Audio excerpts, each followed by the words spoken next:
Team Germany, tervetuloa Saksa.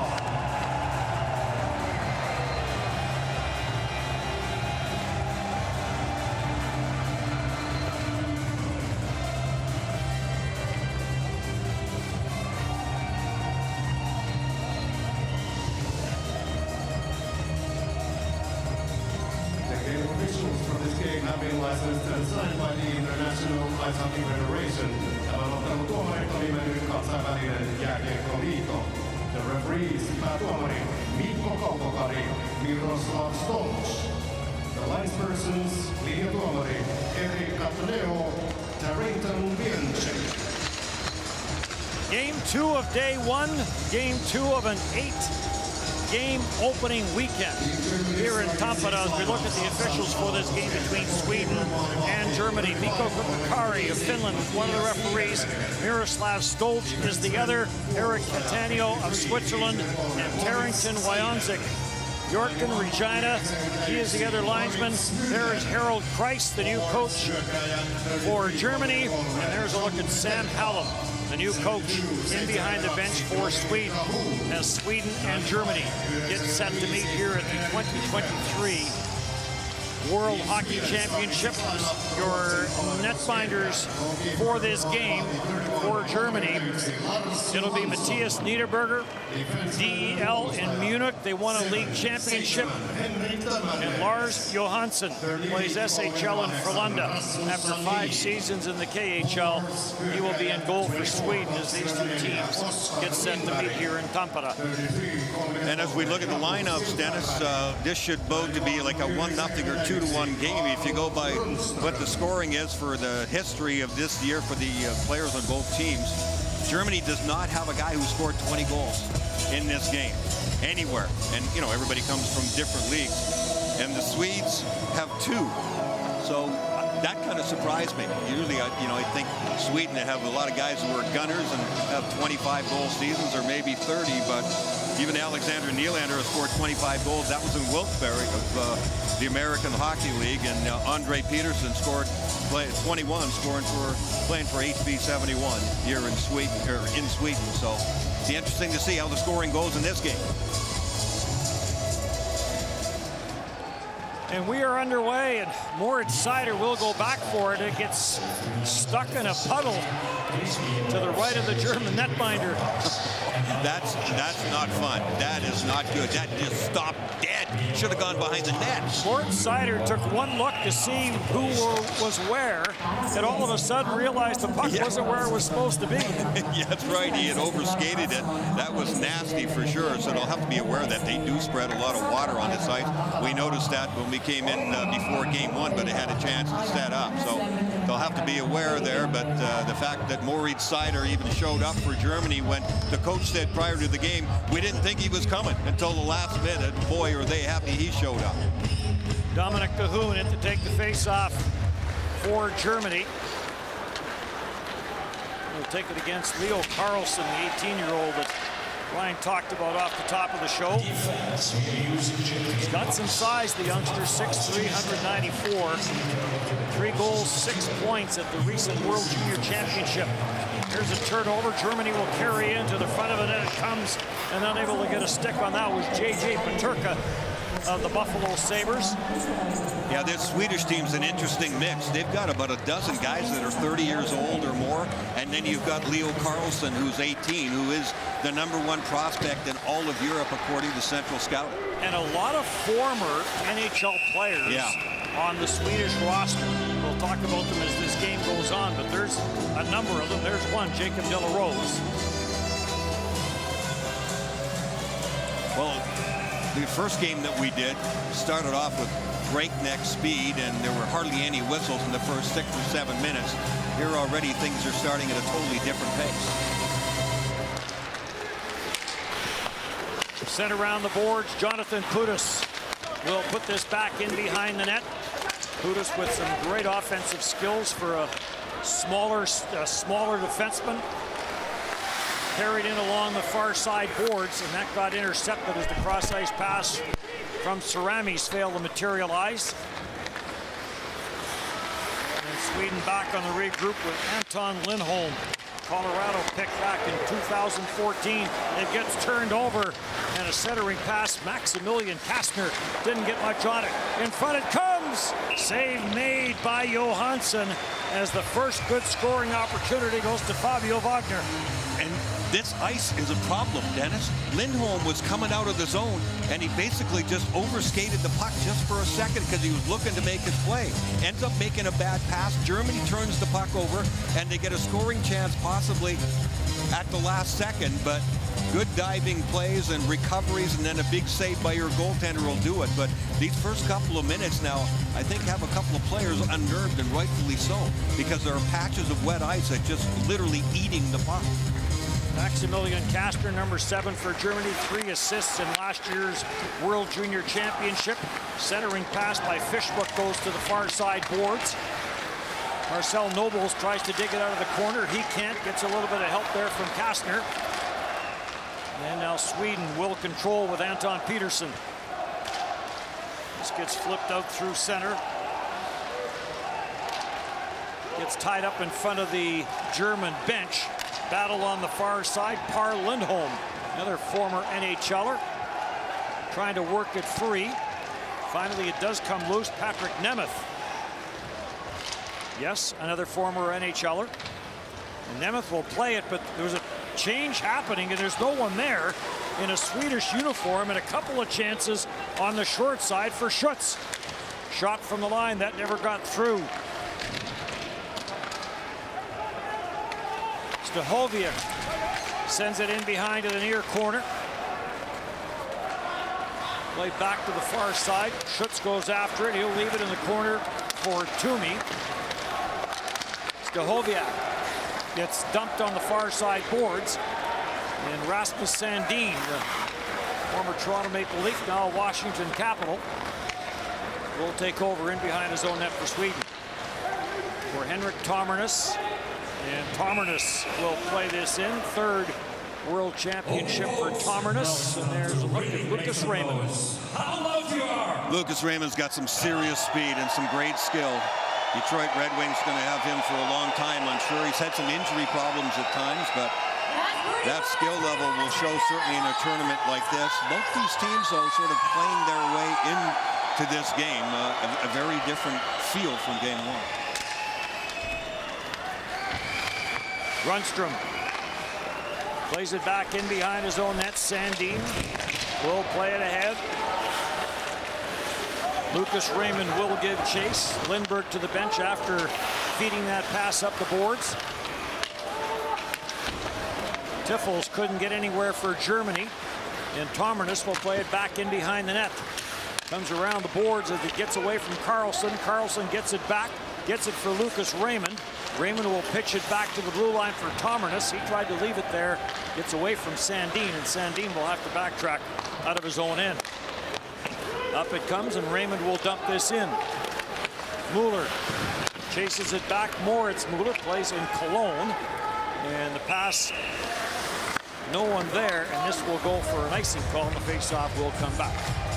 This one's been a little edgy already as well. There have been a couple of hits along the wall. I know Visman was not very happy the way he got hit. He felt like he was facing into the glass. And the Swedes coming out and hitting. We'll see if that continues. That was Rundstrom with the hit, trying to get aggressive on the forecheck. Canada trying to take the crowd out of the game in Riga. Lawson Krause, an early goal, 1-0 Canada. Pudas will send this back into his own zone. And then he'll take the return pass and start up the ice. This gets deflected at the line and grabbed off, and turning it right back the other way is Saramis. And Pudas, he'll leave it there, taken by Anton Lindholm. Plays SHL in Leksand. He'll leave it for Pudas, and Pudas starts the attack. Sends it up on the left side. Jacob Delarose, the former Montreal draft pick, gets rubbed out. Mueller gets tied up in the corner in his own end. Looking for a loose puck out of the pile is Marcus Sorensen. And it's cleared out at center ice. Nobles, he tried to feed that through the middle, looking for Eel. It got intercepted, and Peterson will take the pass and send this deep into the German zone. Par Lindholm goes in after it. Fishbrook trying to get a stick on it, can't. Nemeth will send it around the boards.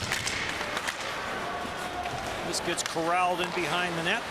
Back to the line it comes, wrist shot, and good save there by Niederberger as that came through some traffic. Bengstrom's got a really good release there. He snapped that one off. I think it surprised the goaltender Niederberger a little bit. That had some velocity on it, but he was able to see it cleanly. Bengtsson sends it up, heads to the bench to start the change for Sweden. And slowing this down is Jonas Mueller, who plays in Berlin. Born in Berlin and pretty much played all of his hockey in Berlin. This gets turned over. Tomernes leaves it there for Grundstrom. And back for Sandin. Rasmus Sandin got it up for Jacob Silverberg. Silverberg couldn't get anywhere. Kept into the line by Mueller. Mueller dishes it off. Shot from a sharp angle. That got turned away. Back up into the high slot it comes. Toomey gets the return pass and lets the wrister go, and that missed the target. And now Tomernes will touch it. That went up and out of play. And we get a stoppage in play. Of course, in a tournament like this, we need to have a furry friend with us. And that furry friend is Lightning!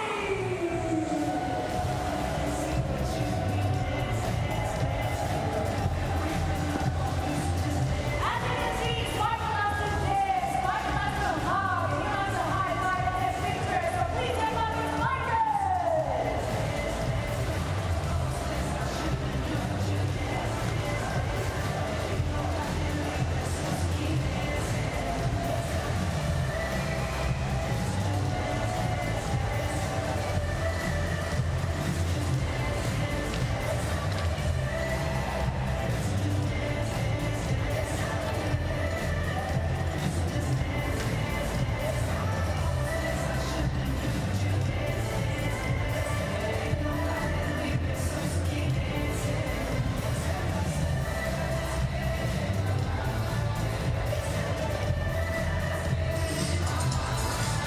So still scoreless, but I think safe to say Germany has had the better scoring chances in the early going. Yeah, there haven't been a lot of looks for either team. They're pretty carefully played games so far, which according to what we were talking about when the game started, there's not a lot of firepower. So both teams look to be willing to play a very cautious game and see what develops. So 2-0 now, Canada over Latvia. Back to the studio. Dave Reed, Laura Dyken will take a look at both of these games with some analysis after the opening period. Mueller for Germany, plays it back. Dominic Cahoon sends it on for Tiffels. Tiffels will play it in. Cahoon goes after it. Getting there first was Lindholm. He'll send it on for Pudas. Pudas sends it up the middle for Jacob Delarose. It got caught in his skates. And Dominic Cahoon will jump on the loose puck. Born in Czechia, but has spent most of his hockey career in Germany. J.J. Peterka, number 33 for Germany, couldn't pick that up cleanly. Lucas Raymond will drop that back. Nylander will send this back at the line for Tomernes. Tomernes back for Alexander Nylander, the former Buffalo first-round pick. He'll drop it back. Leo Carlsson, projected by Craig Button to go number 3. I think that's where Craig has him on his list. Yeah, a couple of guys had him at 3. He said 3-4 from pretty much everybody. Cross ice pass, and Lucas Raymond has this go off his stick and up and out of play. Yeah, we'll see how much that big line centered by Lucas Raymond, how much they play. Are they going to play them more than anybody else? Alexander Nylander on the other wing and Leo Carlson that we just talked about. It's a good preliminary for Sweden last year.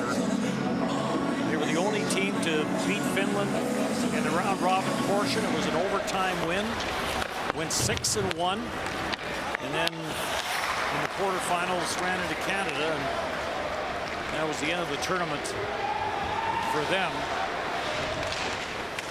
The quarterfinal day is such a emotional day for teams because you come in with all this hope and you're done. You pack your bags and you go home. At least once you get past there, you get to play for a medal. But yeah, the one-game shots are brutal for sure. Especially a couple of guys are having a bad night, or a goaltender, God forbid, has a bad night. You're done so quickly, and it seems like you feel like it was all for nothing in the end. Lucas Bengtsson back into his own end. A couple AHL seasons in Wilkes-Barre Scranton for him.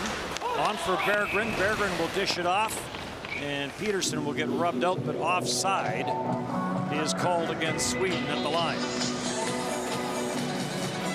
Andre Peterson, 21 goals, playing in the Swedish league. He's tops. When it comes to the Swedish league is, of course, a terrific one. You've got the NHL is the top of the line, and the Swedes know how to play the game. You get 20 goals and 21 goals in that league, you're doing something good. So Andre Peterson will be a guy they're looking to produce some offense. But so far in this game, everything pretty chopped up, and nobody really is getting into the middle of the ice for any looks at the net. Had a look at Harold Price and his coaching staff for Germany from Winnipeg. 75-76 was with the West Kildonan North Stars, the Manitoba Junior League. A little bit of time in the Western League. It was called the Western Canada Hockey League at that time with the Calgary Wranglers, and then heard that they were looking for hockey players in Germany. And away he went, spent a lot of time with Adler Mannheim. Gets deflected up at center. Nobles will leave it there. Kastner follows up on the play, sends it around the boards. Nobles waits for it, lets it come to the line for Mueller. He swings it all the way back to the near side. Some hesitation there between Pudas and Berggren as to who is going to go for the puck. And now it does end up on the stick of Jonathan Pudas. He'll play it for Lindholm.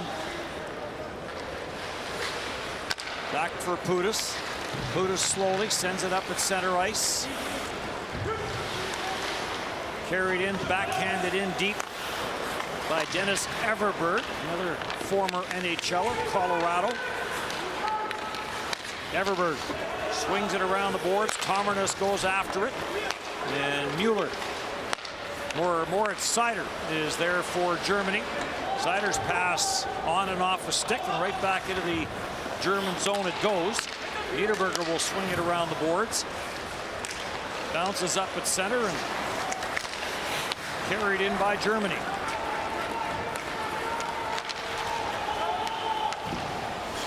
Long shot. Niederberger turned that one away. And will get flipped down the ice, and back into his own zone is Lucas Bengtsson. At center, dumped in by Patrick Nemeth. Nemeth, a Dallas second-round pick, Calder Cup with Texas back in 2014. Cleared out to center, some good hands there by J.J. Peterka. Peterka comes in, dishes it off just beyond the reach of Tiffels. Kept in at the blue line, Mueller gets it down, Peterka. Peterka and Tim Stützle. Stützle's not here this year, but Peterka and Stützle were a terrific combination in World Junior Hockey for a World Junior Championship. As we look at Jonas Mueller, there's Peterka. Good year in Buffalo. He's got an edge to his game too. The NHL games, I've seen him play quite a bit over the last year or so. Peterka's got a good edge to his game, and he certainly showed some skills there on that last shift. 12 goals this year in Buffalo, 32 points, not bad numbers, but I think the way he plays and as good as that team is starting to become, the Buffalo Sabres, that he certainly could make those numbers go north very quickly next year. One of 3 youngsters that contributed on a regular basis for the Buffalo Sabres. Jack Quinn had 37 points. Owen Power had 35 points. And they got some playing time there with the Sabres. Here's a chance for Carl Brunstrom. Brunstrom went to tee it up, and it got poked off his stick. Good defensive play there by Moritz Seider, who had a terrific tournament last year for Germany. Brunstrom tries to bring it to the front of the net. Moritz Seider ties him up. Brunstrom stays with it. And now finally it is turned over, but tight quarters to the left of Niederberger. That was Moritz Seider, who handled the rush on his left side, ran into the far corner, made a play there in the corner, and then came back to the net and checked the player coming out from behind the net. So that was a one-man shift in the German zone by Moritz Seider. Cleared back in behind the net. He averaged 22 minutes per game last year, which was 8th best. He was a +5, which led the German team in that department. And as Brian mentioned earlier, certainly good news for Coach Harold Kreis. And Moritz Seider said, yes, I will be in Tampere. Off a stick and cleared back down the ice. Race forward, Wagner. Plays it around the boards. Leon Hudel, in his first World Championship, controls now for Germany. Almost turned it over. In fact, he did. Everberg plays it back for Pudas. Pudas sends this up top. Everberg's shot goes off the leg to the near side boards. Wojciech Stachowiak picks it up there for Germany, sends it out the center.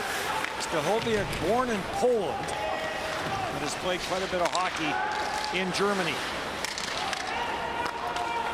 And Poland and Great Britain, back on May the 5th, I believe it was, both advanced.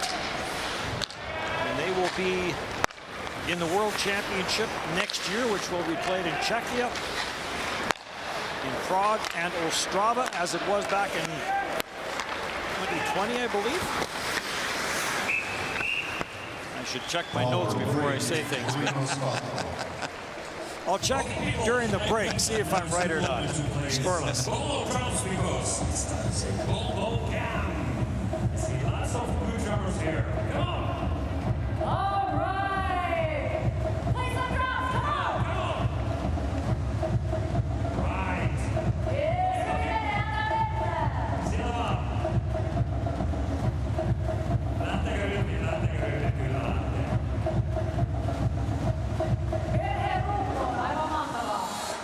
How about you? Come on. Oh, yes, oh, these brothers know how to do it.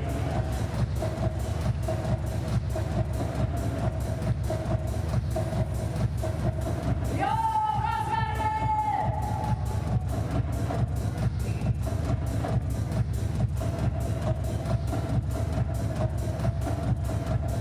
he's okay. He's okay. Excellent drum,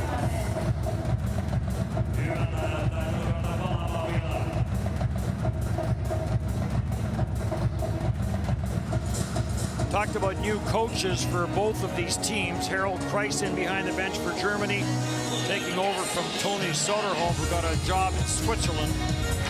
And Sam Hallam taking over from Johan Garpenlov, who came into last year's tournament knowing that that was going to be his last time in behind the bench with the Swedish men's team, and they had a good tournament. Nemeth back forward for Sweden, dishes it into the corner. Tiffels trying to tie his man up. It comes loose, and Silverberg will slip this down the ice, and an icing call. Silverberg of the Anaheim Ducks and Ottawa draft pick involved in the Bobby Ryan trade. Johansson hasn't had to make a lot of saves in goal from Sweden. He had one chance there that watched the replay of it during the break. And It was labeled for the top corner from J.J. Paterka. He had to fight that one off. You know, we talked about Finland as to which goalie they were going to start because all three have terrific credentials.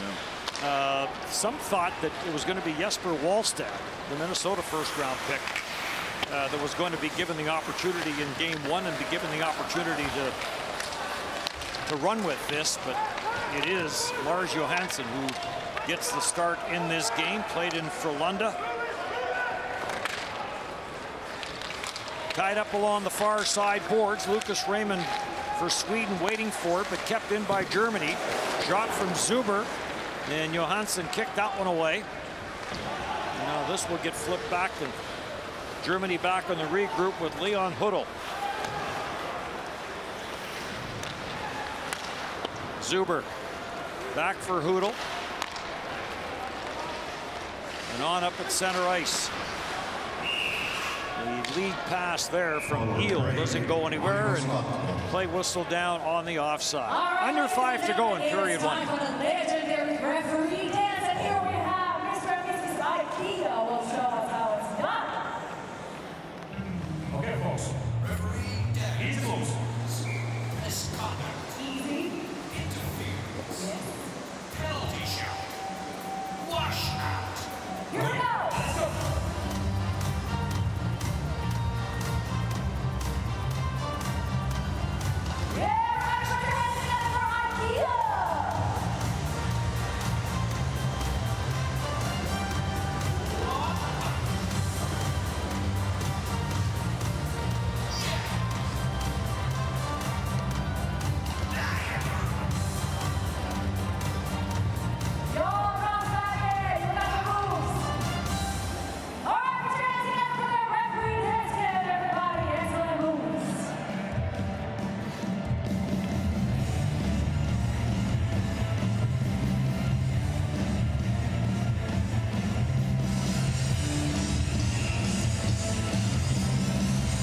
Scoreless here in the opening period.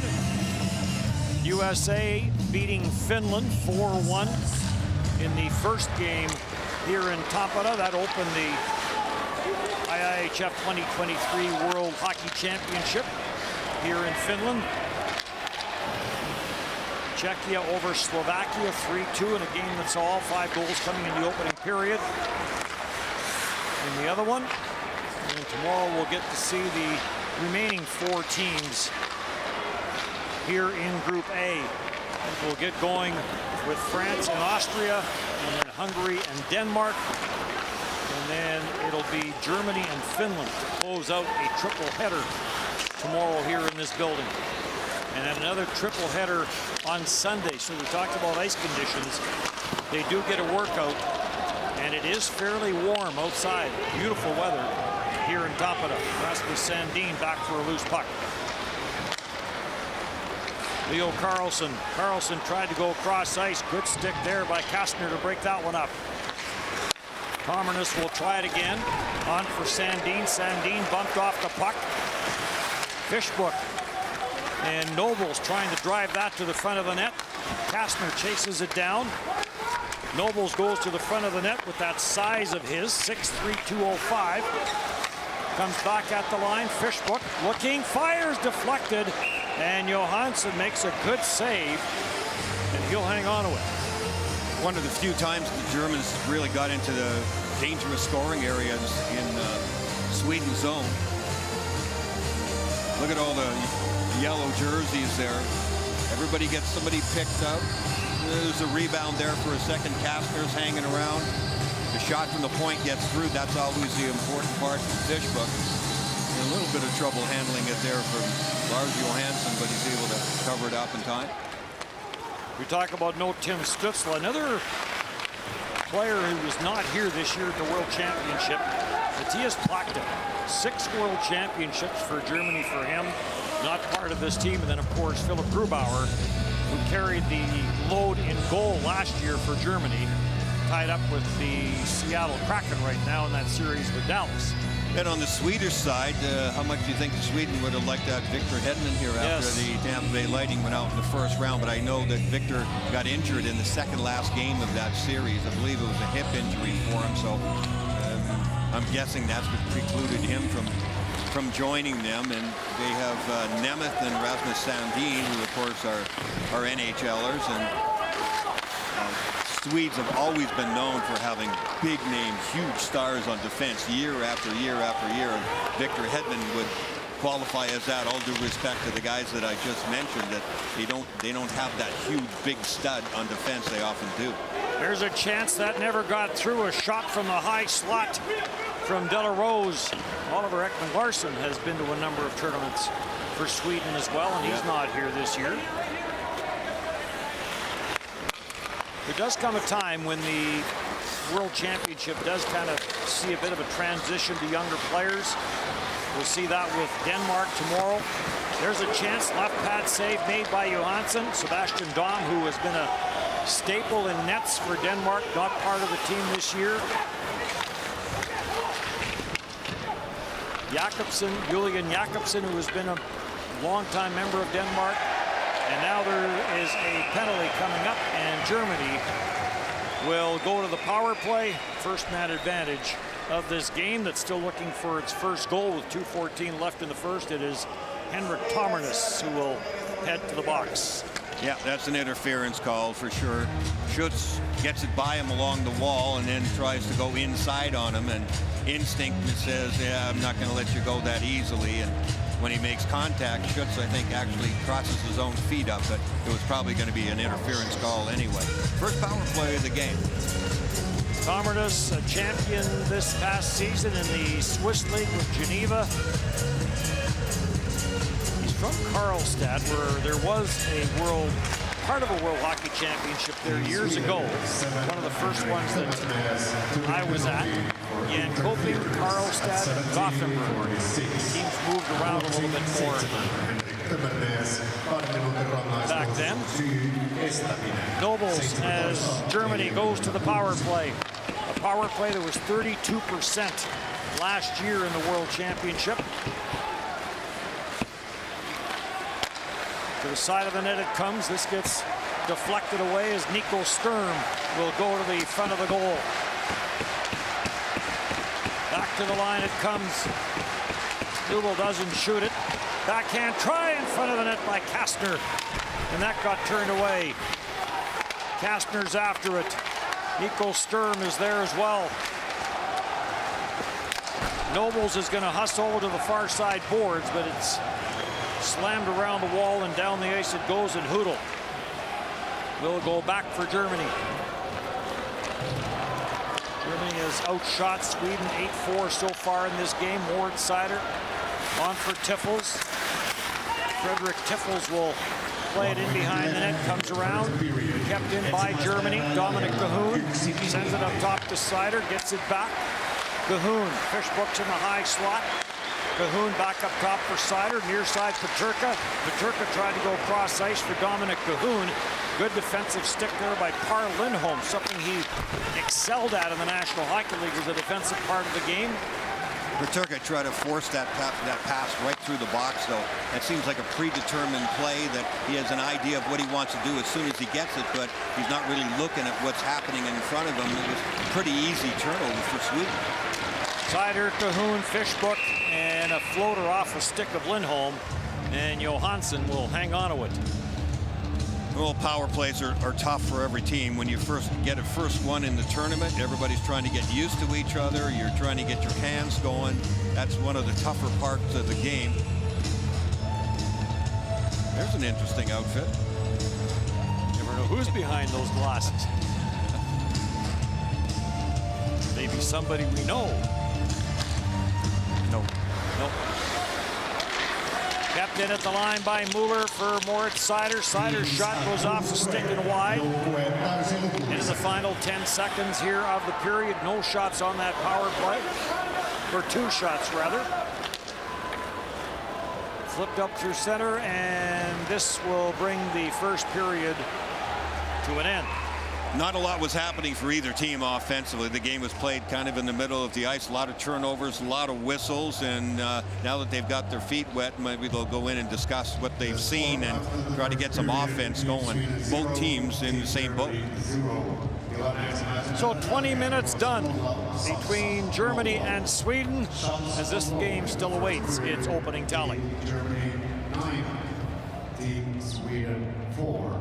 Laukaukset maalia kohti ensimmäisessä erässä.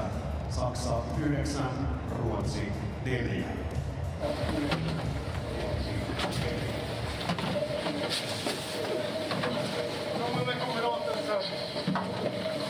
Lasse.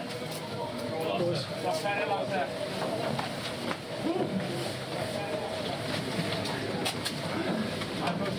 Man växer in i det hela tiden.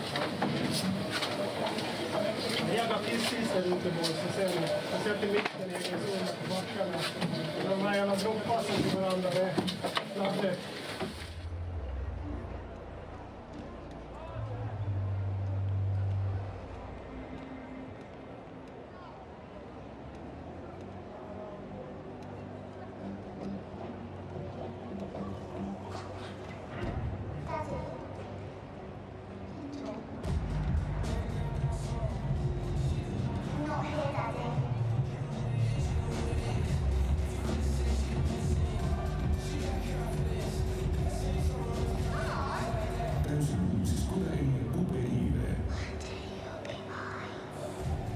Tervetuloa tutustumaan lähimmälle Skoda jälleenmyyjällesi.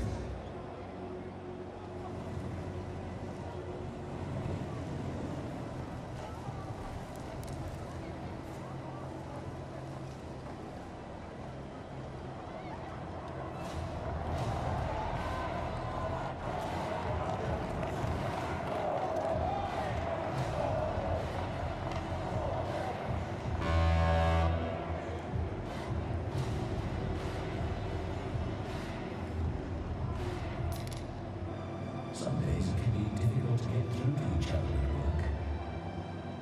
Other days, it could also be as simple as something else accidentally getting in the way. Then, suddenly, one day, the pieces fall into place without you being able to say exactly why.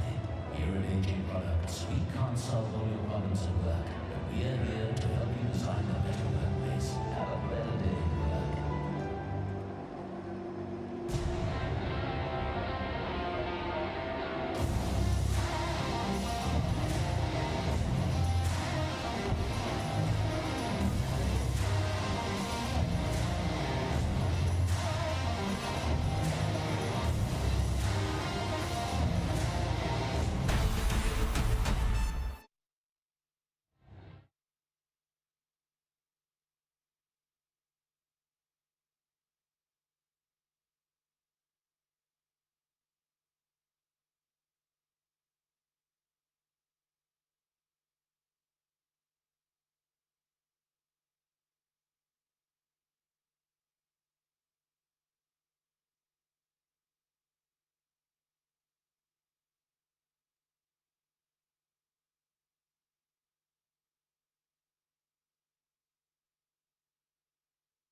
Here we go, boys. Here we go. Let's go. Here we go. Let's go.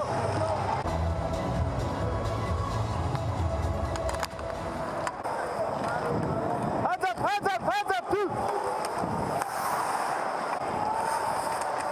Good, good. Hands up, hands up, hands up.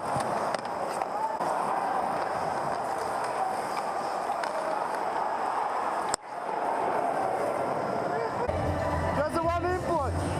If you stay low and you see the guy coming through, don't do the move on the last second. Yeah, it was too late one time. I know. Just make sure you know it, okay?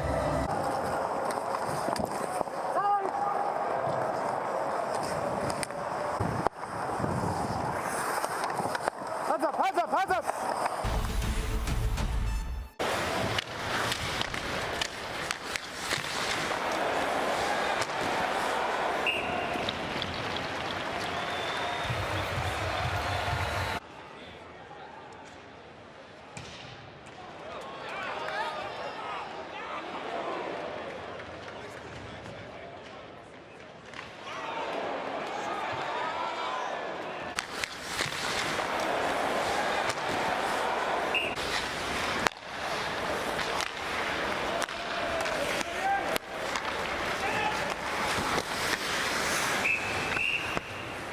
Forward break, minus Vatko.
Trycker vi upp oss här lite.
Lars Johansson was the busier of the two netbinders in that opening period. 9-4 were the shots. Matthias Niederberger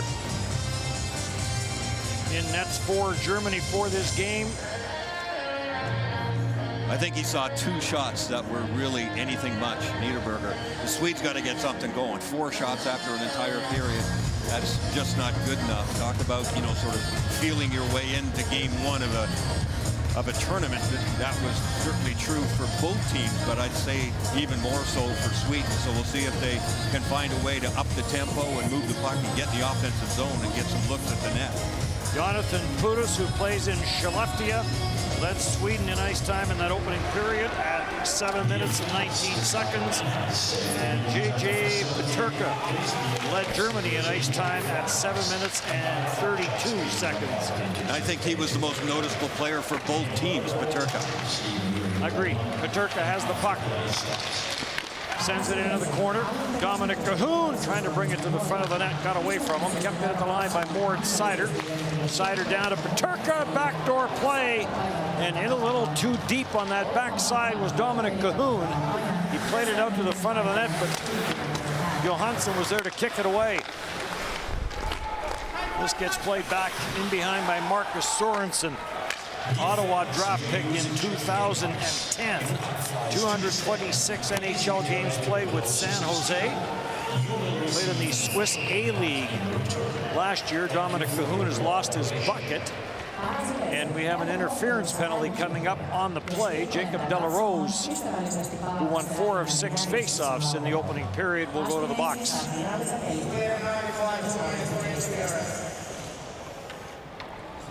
That bucket for Cahoon came off kind of easily.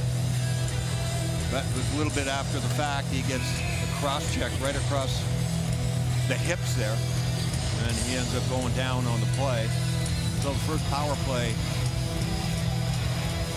in this second period here for the Germans to see if they can get some action towards the net instead of just being around the outside. By the way, it was 2015, the last time the World Championship, so I was wrong. Last time the World Championship was in Ostrava and Prague. But I wasn't totally misguided because it was the World Junior that was there in 2020. I remember it being in Ostrava. Okay, we'll let you off the hook. Thank you. We were in Ostrava and Trinich. Played back at the blue line. Hudl will send this back down low. Visman trying to work that free. Visman on it on the far side, puts on the brakes. Power play for Germany. Second man advantage of the game. Visman comes cross ice. Nobles looking for a slap pass, but it never got through as that got blocked. Nobles on it again. Gets pressured there by Everberg. Shot to the short side, kicked away. Johansson just got enough of that. Controlled in the corner by Marcel Nobles. Nobles sends this back at the line. Poodle goes cross ice. Visman with the shot. And that's deflected off the stick and up and out of play. Well, the puck movement is there, but Visman's the guy who's ending up with the puck on his stick. There's a shot from the right side. They get one from Nobles early on, but Nobles made a pass across to Visman, and then Visman got a pass reception from the point as well. And Visman's not opened up. He's not ready for a one-timer. If you're going to be in that position, you're going to slide that guy down from the defense position to the one-timer spot. You got to be willing to take that one-timer. He's not a threat at all, so it makes it easier for the penalty killers for Sweden, knowing he's not going to take that shot. Seider for Peterka, back for Moritz Seider, back for Peterka, walks it in, snaps it to the short side. It got blocked. Par Lindholm giving chase on Peterka. Seider over to help out, finds Dominic Cahoon looking far side. Good save, Johansson. Peterka puts this back in behind the net, comes to the open corner. Fishbook will track this down. Fishbook will play it back. Tiffels gets it back to the blue line. Cahoon, Moritz Seider, Peterka. Peterka walks it in, and that's off the stick and up into the netting with now 21 seconds left in the minor penalty. So they switched it out, and Visman left that left side, and Peterka comes out, but Peterka is a lefty on the left side. So the defenders, again, have time to get over there. There's no threat of a one-timer, which is okay if you want to do that. But for me, I think if you're going to have a lefty on the left side there, he's got to loop up and come downhill a little bit and be a bit of a threat and change the look. But they don't do that yet. Cahoon with that slap pass looking for Tiffels, and it never did get to Frederick Tiffels. And now this will get carried down the ice and sent in deep by Marcus Sorensen, and that will about do it for the power play. Dominic Cahoon will put this behind the net. Power play is over. Moritz Seider carries to center, floats this deep into the Swedish zone. Rasmus Sandin will play this ahead. One shot on the power play. There's a chance, and unable to get a good clean shot through was Leo Carlson.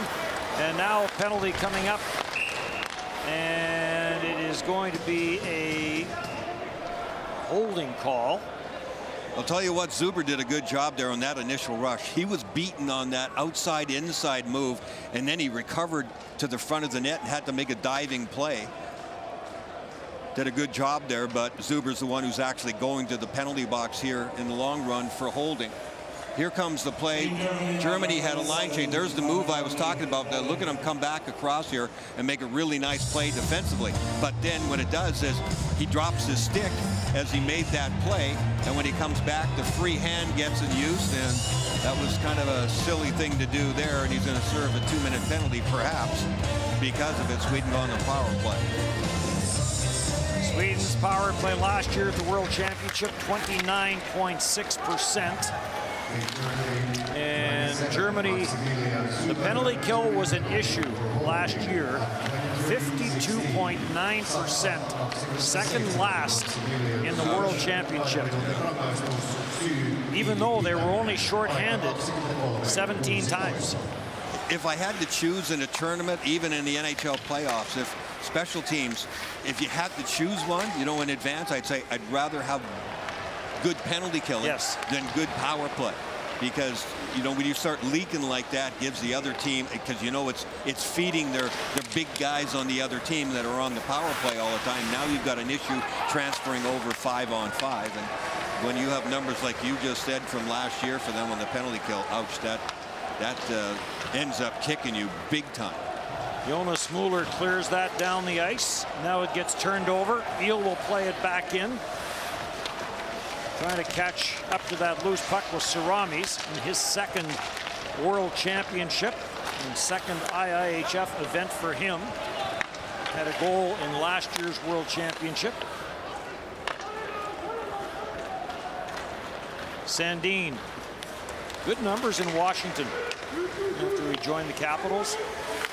Mueller gets pressured in the corner. Mueller will get some help though. Schutz tried to clear it, got stopped. Tomertis gets it across. Shot right on. Niederberger makes the save as Peterson unloaded from the near side.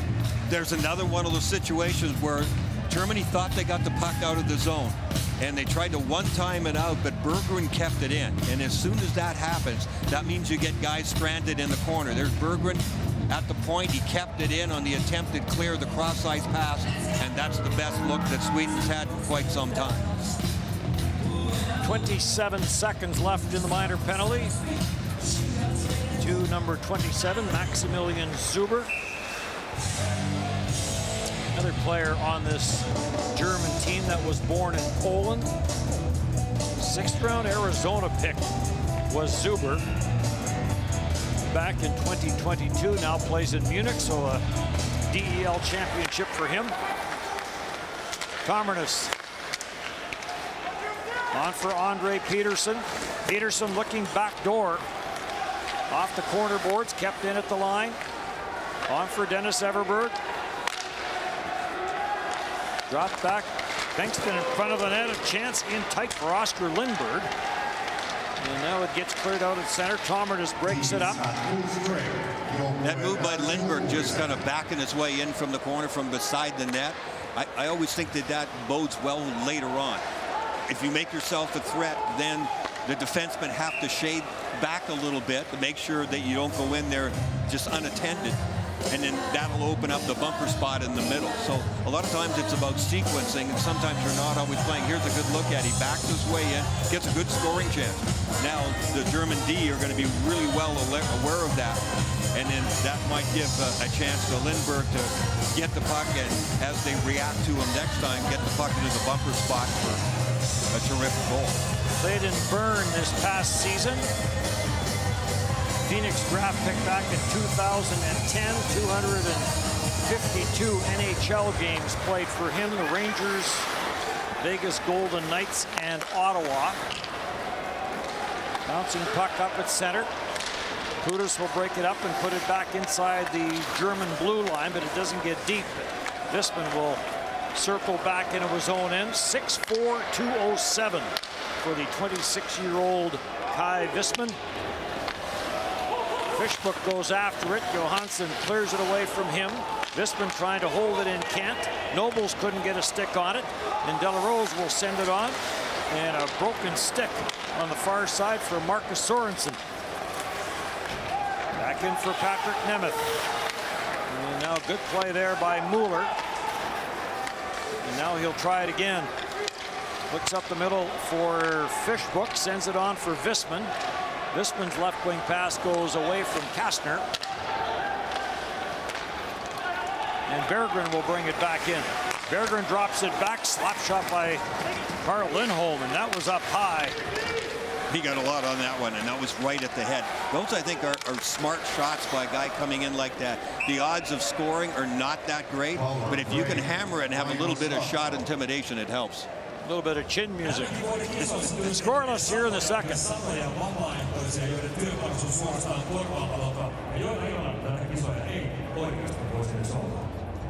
In this tournament, we have hundreds and hundreds of volunteers working hard to ensure that we can all be here and enjoy this amazing tournament. In each game, we want to reward one volunteer of the game, and in today's game, it is a person who has been driving around, very important people around here in Confident. Ladies and gentlemen, let's give a warm round of applause. The volunteer of the game, Johannes Sibelius.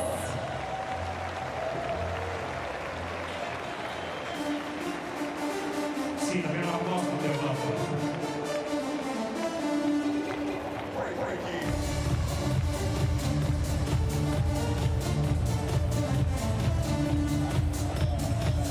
And now put your hands together, make some noise!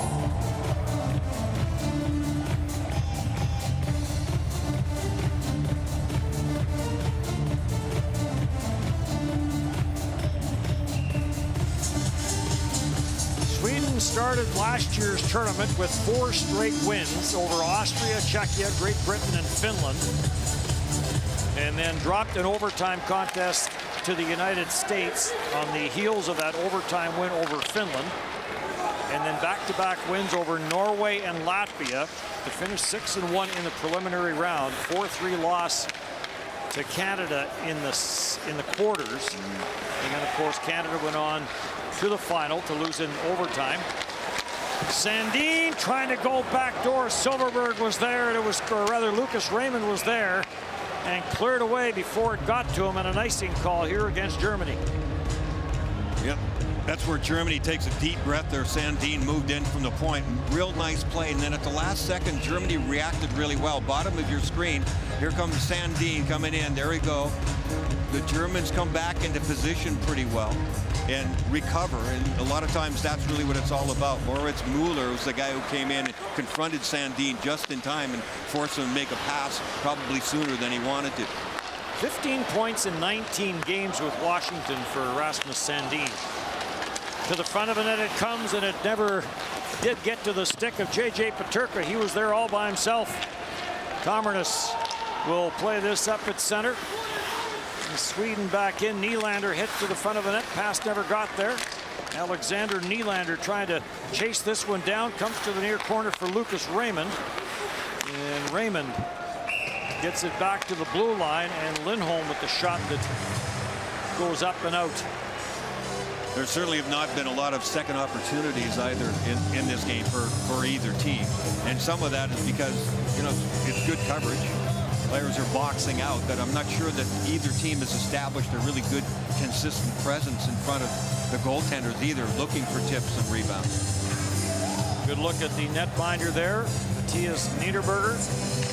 Talked about him winning a championship with Munich. His playoff numbers 1.89 and a .911 save percentage with a couple of shutouts. Deflected out through center. Jacob De La Rose will circle this back in. De La Rose will drop it. Everberg with the wrister to the short side. And Niederberger there to make the save and hang on to it. Everberg had time and room there. That wasn't a great shot. Niederberger made that one look easy. He came out to the edge of the paint. He surely had an angle, and he looks like a big guy in the net. There's no doubt the German goaltender looks like he's got size, but he's played the angles really well. But I didn't think it was a great shot selection there by Everberger, who was able to sort of coast in and try to pick a corner, and it looked like he shot it in the middle of the net. 70 NHL games played for Dennis Everberg with Colorado. Plays in Rögle in Sweden. There's a shot blocked in front of the net. Loose puck taken off the near side boards by Eel. And he'll send Tomarnis back into his own zone. Henrik Tomarnis, SHL Defenseman of the Year back in the 16-17 season. In the NL, which is in Switzerland, Defenseman of the Year in 2021. In his third World Championship here with Sweden. And a lot of that only his third, simply because of what Brian talked about earlier, the number of terrific Swedish defensemen, despite the fact Tomarnis is 32. Sweden always had plenty of NHL defensemen that would come to this tournament. Yeah. Fishbrook sends his back down low. Nobles will let that go to Kastner. Kastner's pass intercepted by Par Lindholm. And Par Lindholm will send it back, and Zuber is there. Maximilian Zuber on for Moritz Seider. Ends up on the stick of Fishbrook. Fishbrook will send one towards Johansson. We'll get a face-off in the Sweden end of the ice. Well, what happens when you can bring in a big guy, like we were talking about Moritz Seider for the Germans, getting him in the lineup is a huge sigh of relief for the coach, because everybody else then just sort of, you know, falls back into a better position, and he can use Seider a ton. So talking about the Swedish defenseman in the past, or you know, the chance for Victor Hedman to come over from the Lightning, he couldn't do it because of injury. Had he been here, that would have made a huge difference, not just a play on the ice, but where everybody else slots in after that. Well, and just on that same topic, as you mentioned, the one player that the coach knows, if I need somebody in a key situation, right, there's the guy that's going. Yeah, and the Swedes have always had that on the back end. It seems like huge names and NHLers who come over every year and make the difference. Tripping penalty coming up. And I don't think Jacob Delarose is thrilled with this call as he heads to the penalty box for the second time in this game. Team Sweden, number 95, minor penalty, tripping. Tripping call. He's just trying to play the puck, and he missed it. And Maurice Seider gets his feet taken out from underneath him. Delarose is saying, "Hey, I'm trying to play the puck. It doesn't matter. You take the guy's feet out from underneath him like that, you're going to get that call all the time."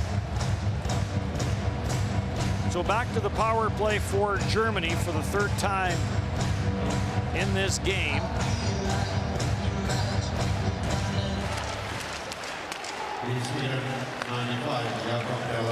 They had a shot early on the power play, and they have only had now their third shot on goal in this period. And that one coming from the lines from Moritz Seider. That's a bit of a wasted shot there from the point. Nobody in front. Goaltender can see it easily.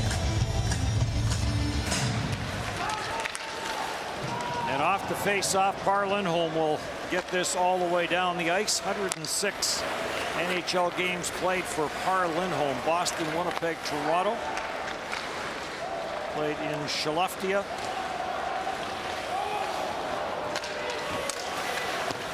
Back into the Swedish zone. After it is Anton Lindholm, but it's kept in at the line by Seider. On for Dominic Cahoon. The pass was kind of waist high. Cahoon does a good job to control it. Peterka backdoor, and Johansson comes across and makes a terrific stop off Peterka. And Silverberg got back there, I think, just in time as well, too. That's the quickest puck movement that Germany's had in any of their power play. Beautiful little pass across there, and Silverberg, did he get his stick on that? Watch the stick come back in. Yeah, that's what I thought. Silverberg coming back and deflected that away. That was a beauty. Good read. Controlled off the face-off is Nico Sturm in his first World Championship. Tried to pull that back for Germany, unable to do so, and cleared down the ice.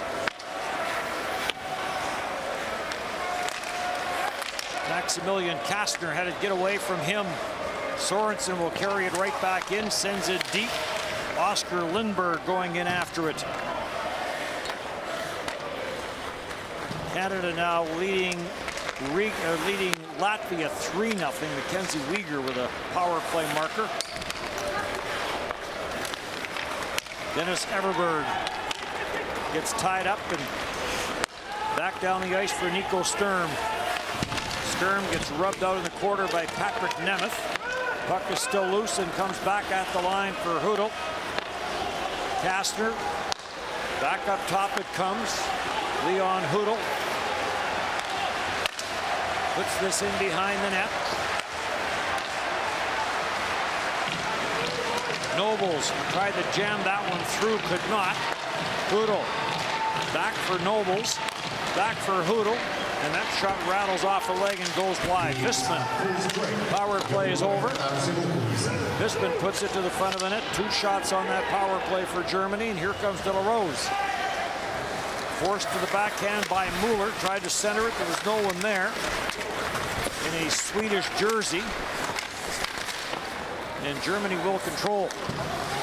But it's kept in at the line by Sandin. Shot blockered away by Niederberger.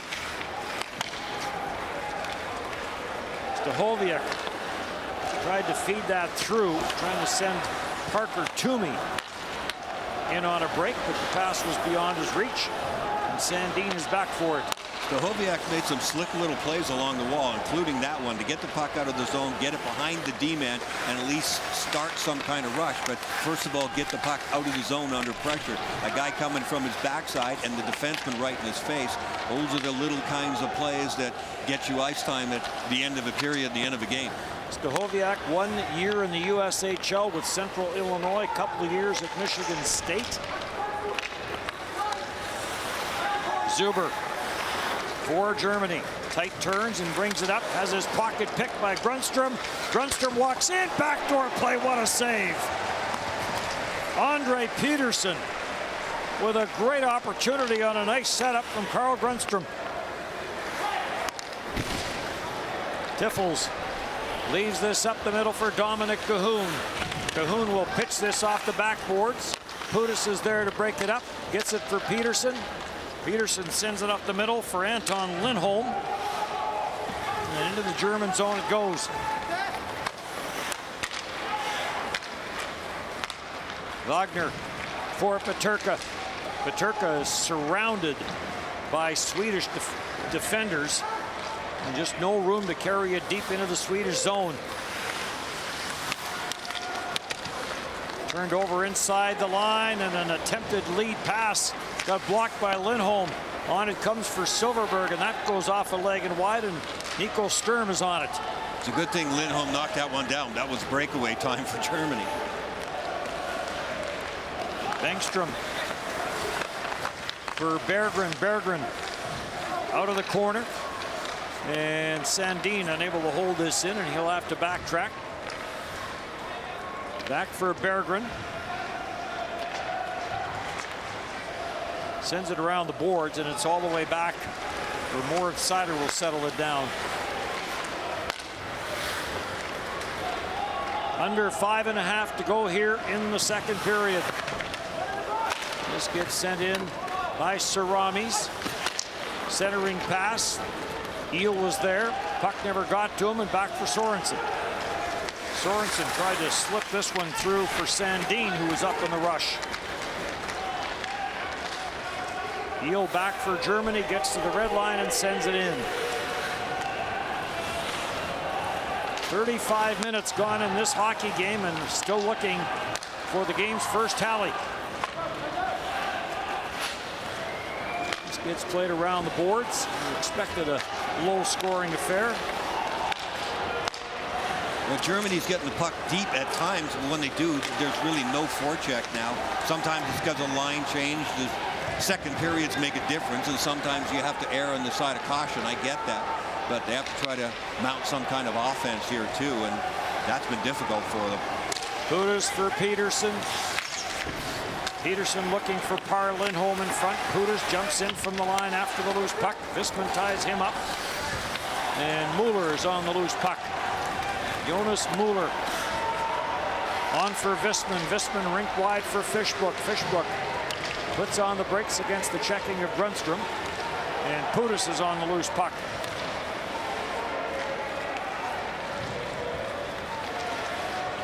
He'll play it back for Patrick Nemeth.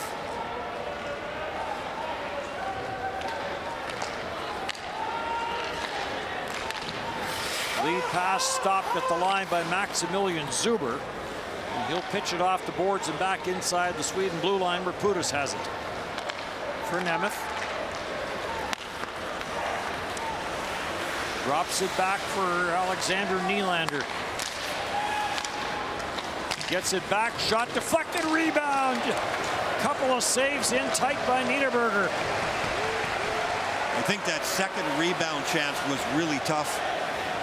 He had great movement, though, laterally, making that save, but I think it was Lucas Raymond who had that chance. The second one bounced over a stick. Nylander, Niederberger playing without a stick. And now he does go back and retrieve it. He started to go, and then the puck got turned over, and he hustled back into his 6x4 netting area. Nylander stripped of the puck, and Moritz Seider is on it. Seider tried to get that on for Tiffels, intercepted by Silverberg. Back to the line it comes. Wrist shot doesn't get through. Silverberg makes his way to the bench.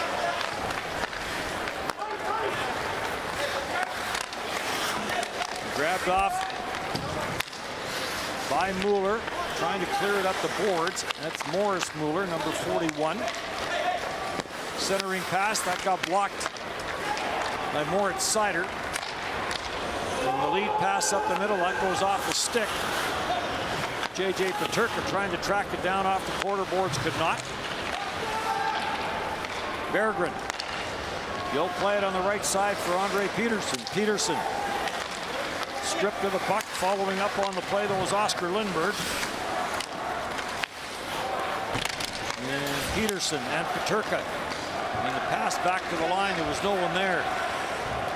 In a Tricrona uniform.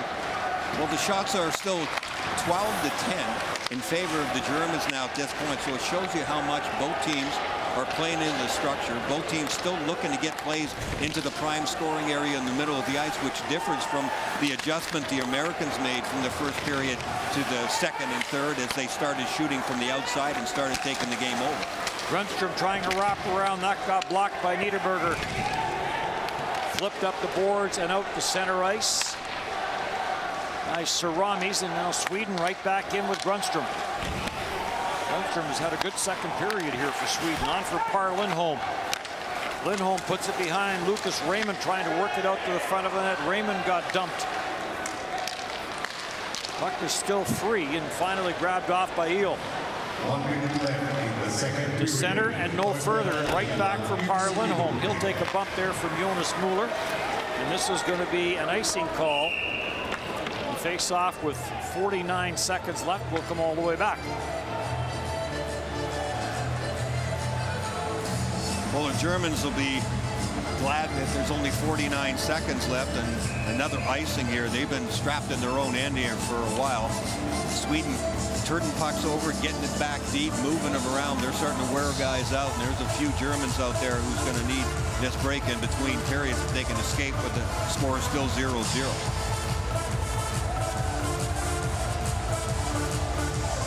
Jacob Delarose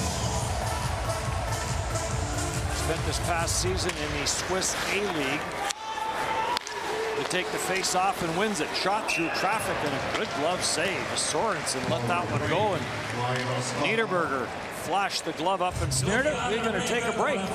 Scoreless here in the second.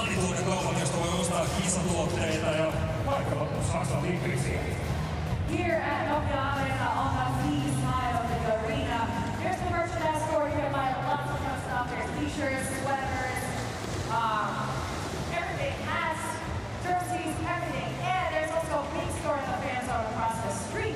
Now I'm going to give this to someone. And I don't ask me how to get it. I think someone is this. And I don't ask me how to get it. Oh,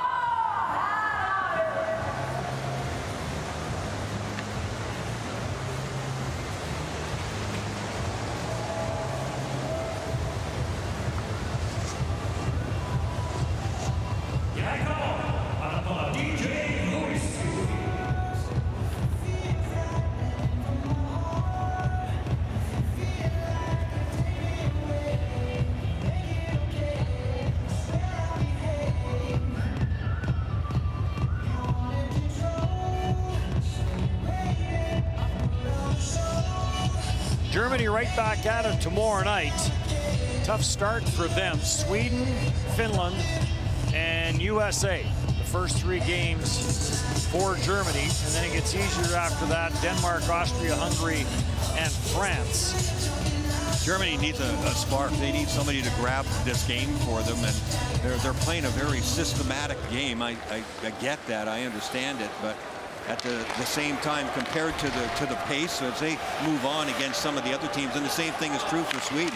The pace that we saw in the U.S. game was totally different than this one, and this one's very much about structure as we get an offside call here and a bit of a commotion. And a hooking penalty. Fishbook is making his way slowly to the penalty box with this puzzling look on his face. Oh yeah, there's the trip. He's fighting for a puck, but yeah, there's no doubt. You take the guy's feet out from underneath. Nobody's ever happy going in the penalty box, we know that. But that was Tomernes that got yanked down to the ice, so maybe Sweden can sneak in a chance or two here in the last 29 seconds. Second power play of the night for Sweden. Stahoviak plays this in behind his own net for Germany. Gets pinned to the backboards as Germany will try and kill the clock here in the second period. Controlled on the far side. Lucas Raymond will play this down low for Leo Carlson. Draft eligible and will not have to wait long for his name to be called. Intercepted and cleared down the ice, and the period comes to an end.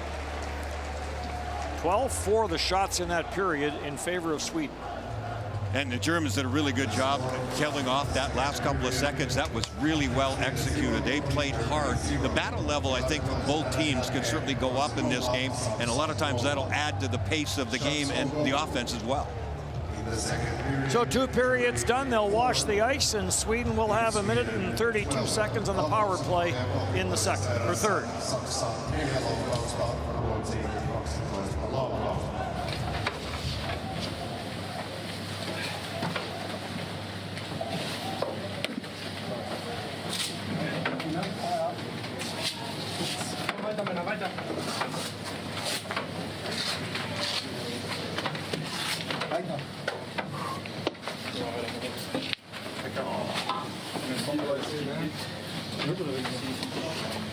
Good period, guys. Good period. The 2023 IIHF app. Featuring all statistics on your favorite players, your favorite teams, and real-time game updates at your fingertips. Find the Showverse in the IIHF app. Explore the action and dive into a new digital world. Play and win amazing prizes. Available on all smart devices in multiple languages. The 2023 IIHF app, powered by Skoda. Download it now from the Apple App Store and Google Play.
What do we have this time? Thank you.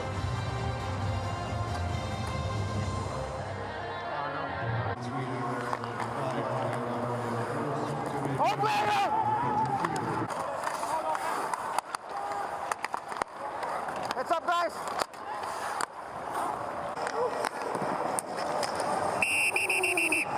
Good job, boys.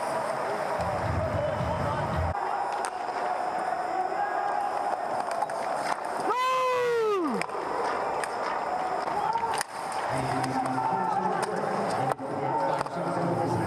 Loose!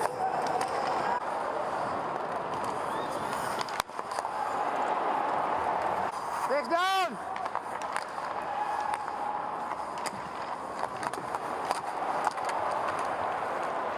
It's loose!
Men då attackeras han liksom mot dig och jag kom som är momentum innan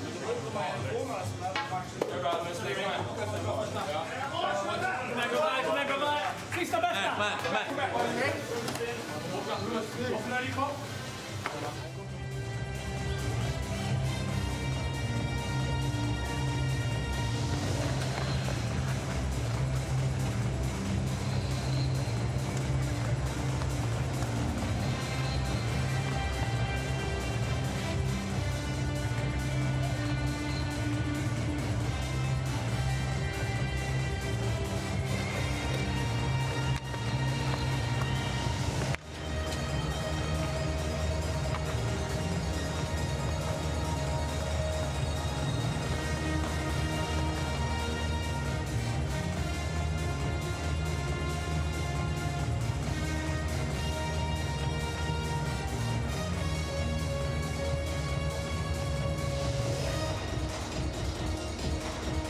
Germany starts the third period, short-handed.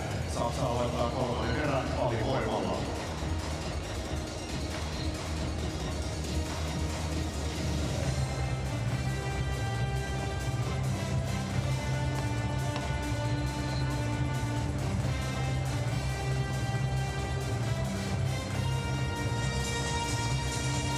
Looking for the icebreaker in this game. No score between Sweden and Germany through 40 minutes of play. Each goaltender had a period where they had to be sharp. Lars Johansson was busier in the first period than he was in the second, but has been solid. And at the other end of the ice, Matthias Niederberger was busier in the second than what he was in the first period. But both have been excellent, as the score would indicate. And it benefits the Germans probably more to go all the way. If it's going to go 0-0 and go to overtime and a shootout, you know, getting a point here or there is big for them. Losing a point here or there for Sweden, who would be one of the more favored teams, that would be a bigger blow to them than it would be certainly to the Germans. There's always a surprise team, and you always wonder about a team like Denmark. Where are they going to slot in? Are they going to challenge for a top 4 spot, or are they going to be in the bottom 4? And we'll see them. And ties and overtimes, and that's often the big difference maker. 1 point here or there is big in the tournament. Rasmus Sandin ties up Nico Sturm. Sandin has been the busiest player. 15 minutes and 15 seconds of ice time for him coming into the third period of this game. J.J. Peterka just over 14.5 leads Germany in ice time after 40 minutes. Visman trying to break that up. It skipped away from him. Lucas Raymond on the near side couldn't track that rolling puck down quick enough to get a shot away. And this gets cleared all the way down the ice. And 35 seconds now left in the power play. Andre Peterson plays it across. Everberg. Everberg will leave it for Peterson. Peterson on that offside, takes a look. Peterson tried to come cross ice, fanned on his initial pass, being watched there by Saramis. That's the wet ice again over there. Peterson forced to the backhand, puts on the brakes in behind the net. He'll drop it off for Berggren. Berggren scores! Finds the short side, and Jonathan Berggren, late into the power play, gets Sweden on the board. And Niederberger, who's been really good on his angles all game long and has made it difficult for the Swedes to get one by him. This is really the perfect shot. And he has time and room, and that's what the story is in this tournament on these power plays. And I think the wave of the stick in front, I don't think there was a deflection. But watch the goaltender here if you get a good look. Berggren's taken a good aim there. Oh, it did get tipped. Oh, absolutely. That's why. I didn't catch that until that replay. That's a terrific look. So no doubt a big difference maker there as Lindberg was the guy in front. That was going to go just to the outside. And no wonder the goaltender wasn't moving much. As I said, Niederberger's really been good on his angles, and that one definitely fooled him as it came back inside, probably about 5 or 6 inches, right up under the bar inside the post. Number 24, Oskar Lindberg. So Oskar Lindberg with the goal, and not a power play goal, came just as the penalty expired. And Sweden gets the game's opening tally.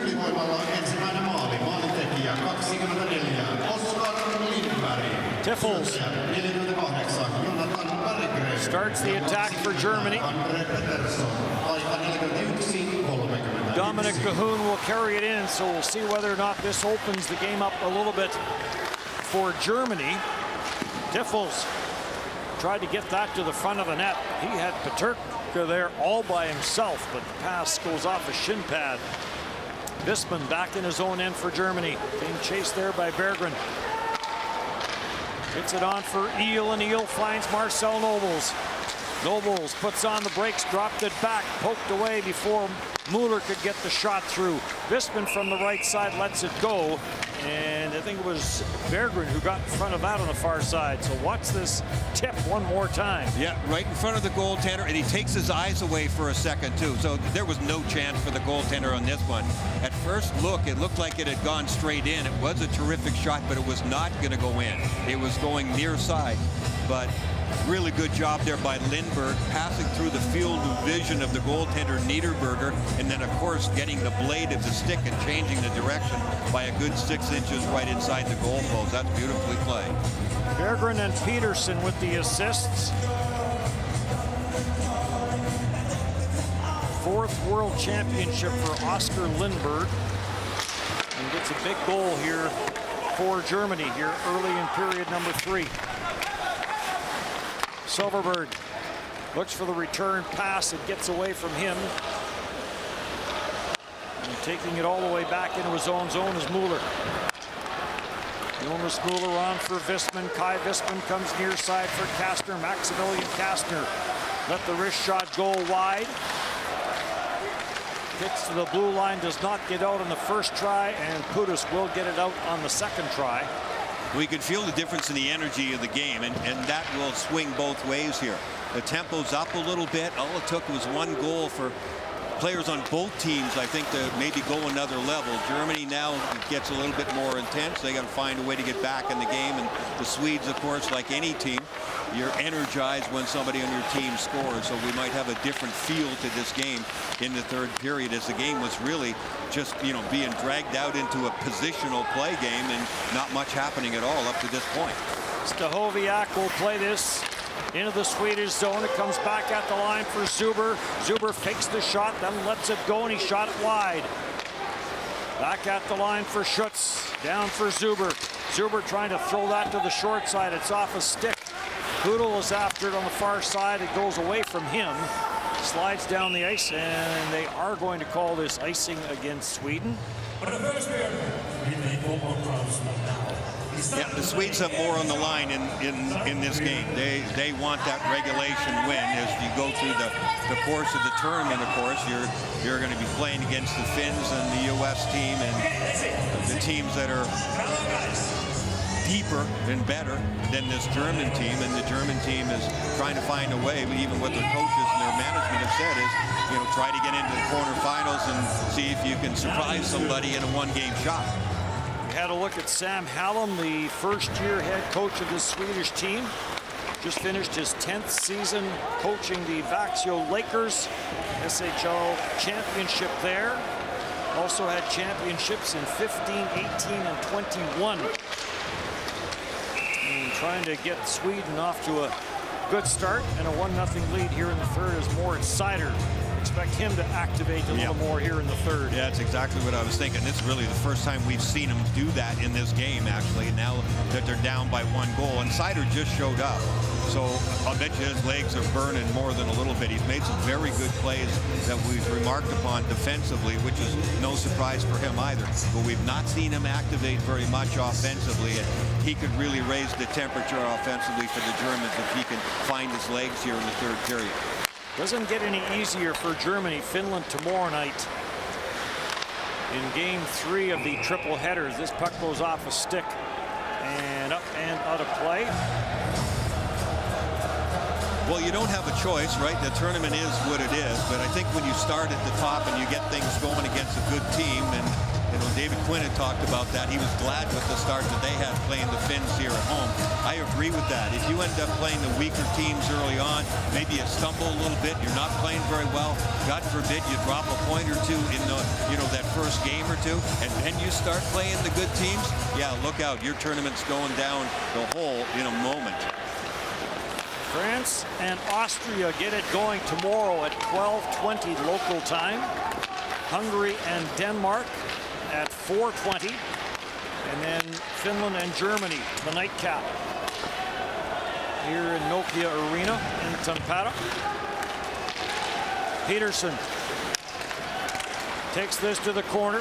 Andre Peterson trying to get that to the forehand and put it towards the front of the net. Comes off a skate. Ends up back in behind the net. Kai Visman going after it. Eel trying to work it. Gets some help there from Nico Sturm. Sturm to the line. Knocked off of his stick. And a bit of a late call as Soremis brought that in. And we'll get a stoppage in play. Well, the Swedes are known for being able to protect the lead. That's something that's a part of their DNA as well, too. And it doesn't matter year over year, and you have a lot of faces that change. And the Swedes are famous for their system, just like the Finns are famous for theirs, and so on. So with a 1-goal lead, trying to get the balance right here, you still can't back off completely and just keep defending every shift out there. You got to put some pressure on, too, and make Germany defend and come all the way down. Maximilian Zuber will spin this back in behind the net. No forecheck there from Germany, and that allows an easy exit for Sweden.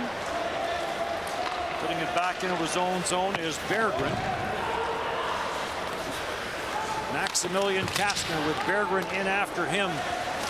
Kastner dodged a check on the far side. Now Lindholm with a bump. Knocks the puck loose, takes the return pass, and a good save as Niederberger makes the save on the blast from Oscar Lindberg, who was looking for his second of the period.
So Sweden trying to lock this game down. 14 minutes just under to go here in period number 3. The only goal of this game coming just as a power play for Sweden expired. A nice deflection by Oscar Lindberg. Kammernes sends it cross ice for Sandin. The shot blocked in front of the net. Scooped away by Hudel. And they'll send to the right side boards and dumped out at center, but no further. And brought right back in. Around the boards for Hudel. He'll try and jam it up the wall. And a puck battle ensues in the corner. Stahoviak trying to chase it down. Sends it up the boards, kept in at the blue line by Sandin. Back for Lucas Raymond. Raymond bumped off the puck, stays with it. Raymond plays it back at the line for Tomarnis. Near side Sandin, rink wide. He was looking for Raymond Lucas, Lucas Raymond, but he was on his way to the bench on the line change. Stahoviak trying to get that to the front of the net, off the end of his stick. And Sorensen will leave it there for Sandin.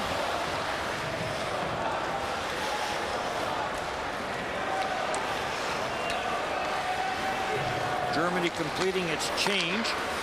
Sandin sends it up at the line. No room there for Jacob Delarose.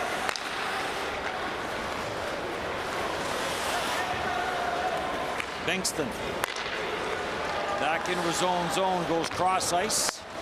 Sandin will put it off the boards, head to the bench on the change. Sorensen tried to get that shot through, could not. Everberg plays it to an open corner. And Tiffels will play it behind his own net. Zuber on from Ward Sider off a stick.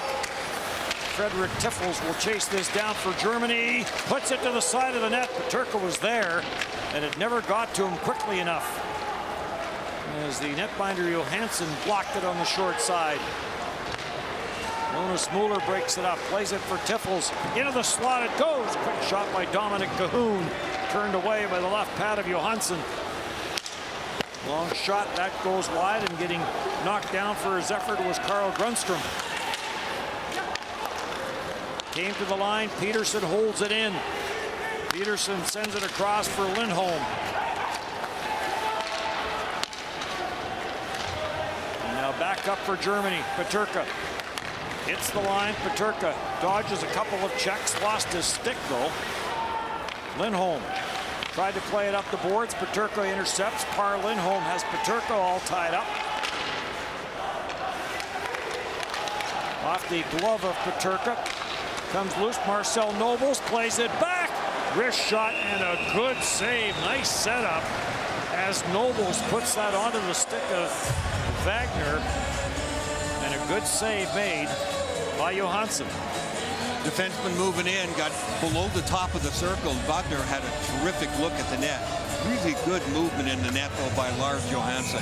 Johansson, not early, not late on the play. Pushed off, got right up, squared up in the edge of the paint. Wagner really had nothing to look at there. And the quick movements and early positioning there by Lars Johansson made the save look easy, and it wasn't.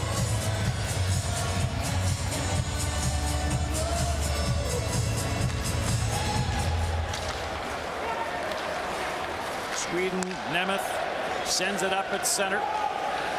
Jakob Silfverberg, the captain of this Swedish team, going after it. It's played around the boards, kept in there by Berggren. And now Wagner for Marcel Nobles. Nobles will send this in and a race for it. And a bit of a late call, but they do call icing against Germany.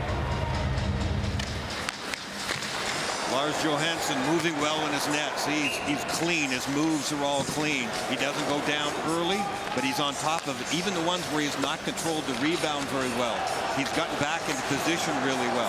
His team's really good at cutting off the middle of the ice. And you can see where he finished on that one. That was super aggressive on that save as he finished sliding out a couple of feet above the blue paint.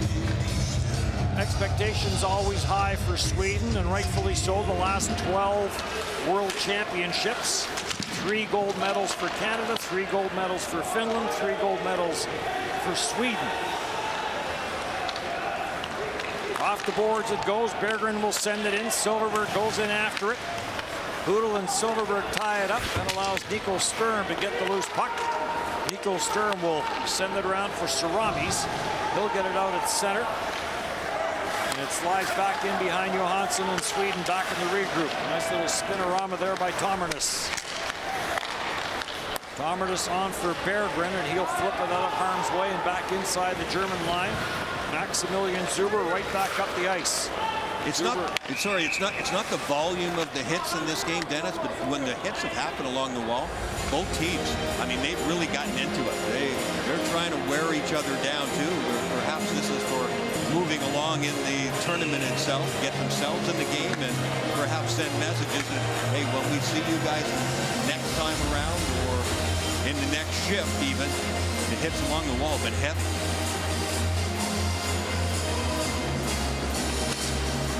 So they do call that icing, and that'll bring the face-off all the way back. Lucas Raymond will put this in behind the German net. We'll get our first look at Hungary tomorrow back in the main group.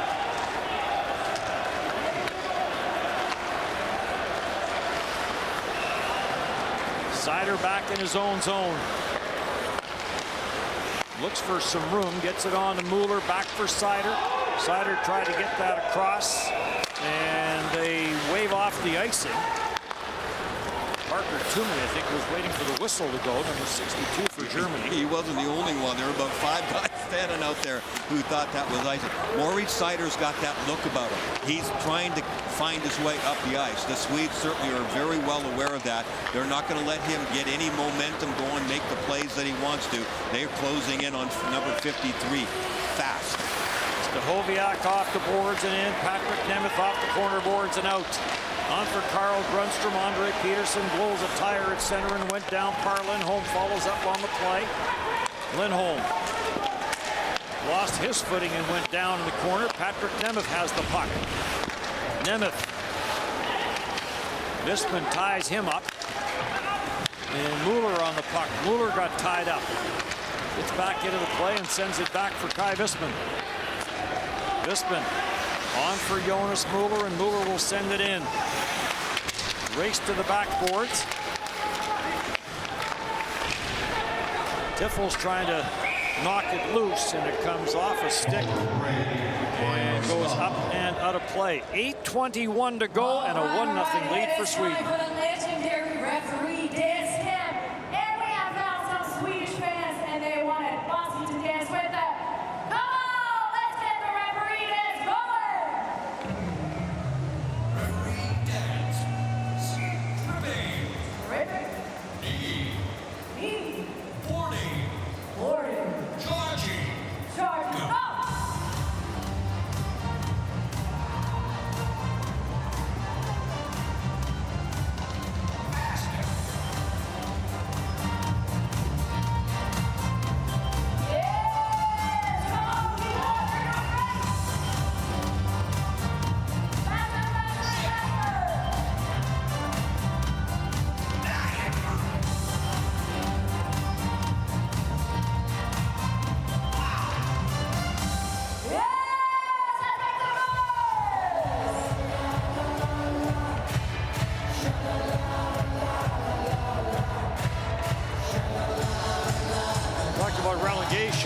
Last year, Italy and Great Britain were relegated. Great Britain winning its tournament back on May 5th. So Great Britain and Poland back into this tournament next year.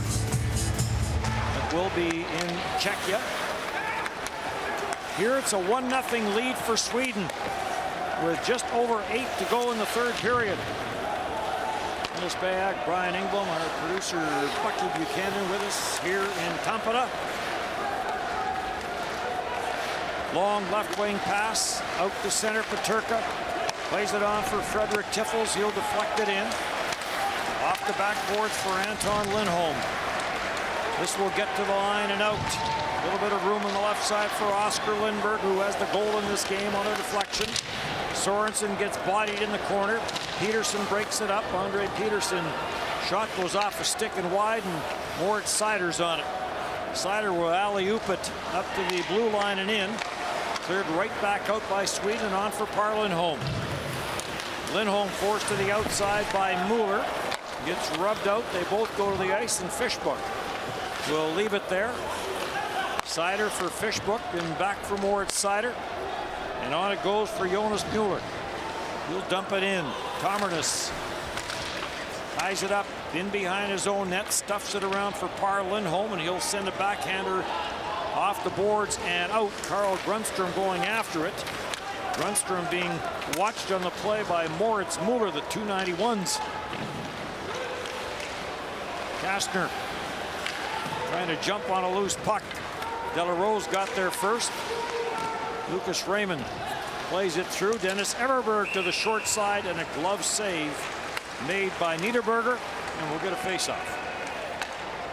I would say that Oscar Lindberg has been one of the better players on the ice for both teams. Not just the goal that he scored, that really nice redirection, but his ability to make plays coming up the ice has been extremely important. And I think that some of Sweden's best plays have come from him. Berggren's been another guy who's done a really nice job of creating some offense. He's had some really good looks at the net as well.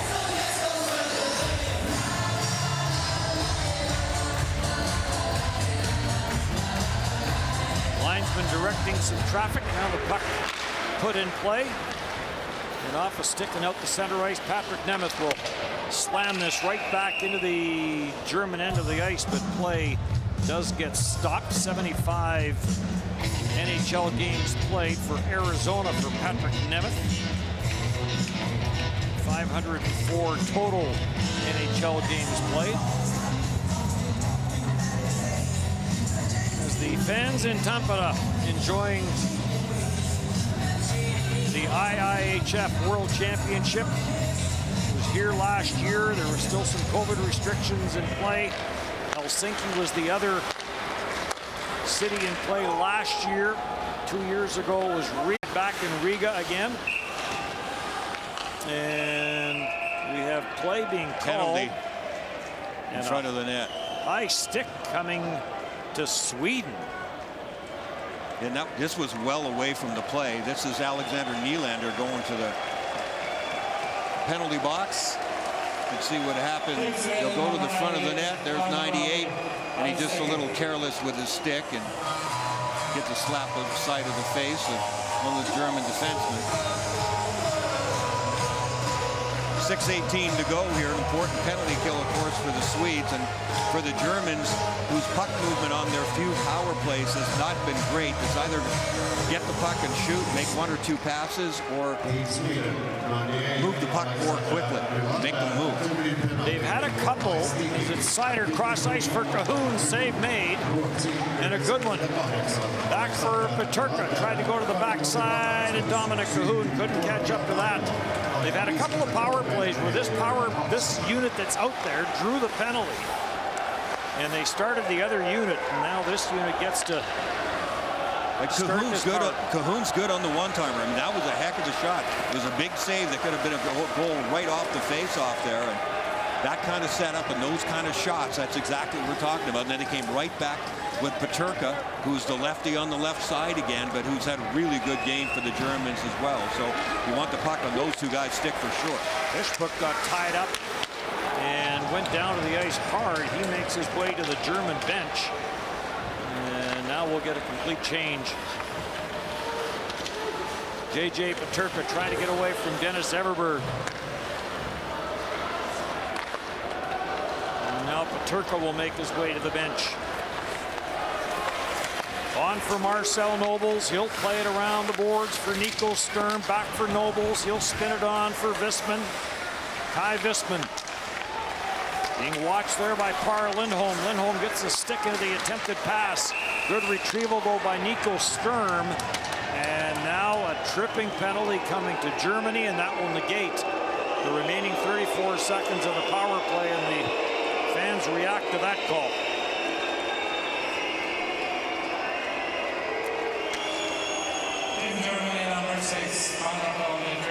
So 0 for 4 with 6 power play shots.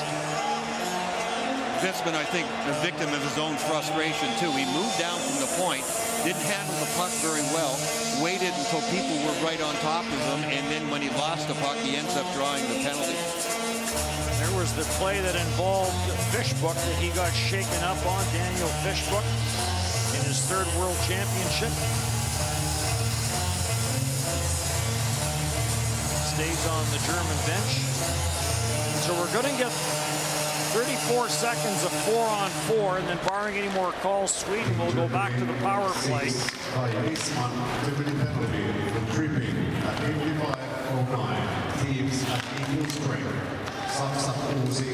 Center to the short side. Andre Peterson is on it. Peterson puts on the brakes, sends it down for Henrik Tomernes, who had made his way in from the left point. Moritz Mueller in across for Nico Sturm. The shot off a stick and wide. Tomernes plays it back for Lucas Raymond. Power play now for Sweden. On it goes for Nylander. Nylander gets rubbed out by Moritz. For Mueller and on for Jonas Mueller. And taken by Rasmus Sandin. How aggressive will Sweden be on this power play with 1 minute left in the man advantage? Leo Carlsson will play it back and play to an open point. Pudas had moved to the middle of the ice. And now Pudas will take it back into his own zone. And play will get whistled down at the blue line. They'll take their shots on the power play. Sweden will certainly. The only thing you just absolutely cannot do if you're Sweden on the power play is get a shot block from up top, you know, and give Germany a free chance. They're going to look for everything because they have to. Sometimes you get sloppy and you try to force plays through. A bad east-west play right through the box, you know, Germany's going to jump up on the play. So, yeah, even if nothing really happens on the power play, there's no harm, no foul here for Sweden. So just be careful. Peterson, some good work to try and make his way out of the corner, and gets poke checked there by Jonas Mueller. Over 22,000 for the 2 games on day 1 here for this World Championship. Shot left hand save and a good one by Niederberger, and then the net comes off the peg. Niederberger's been really good in this game, too. I mean, he's made some really good saves. The goaltending, it's a 1-0 hockey game, and even though there haven't been a lot of shots on goal, there's no doubt about that. It's 21-17 for the Swedes, so that's not a ton of shots, but he's had a few tough ones, and he was super aggressive moving across through the crease area, and those marsh pegs seem to be coming off pretty easy, especially at that end of the ice. That's a couple of I was just thinking exactly we're on the same wavelength here. I believe Niederberger knew exactly what he was doing there.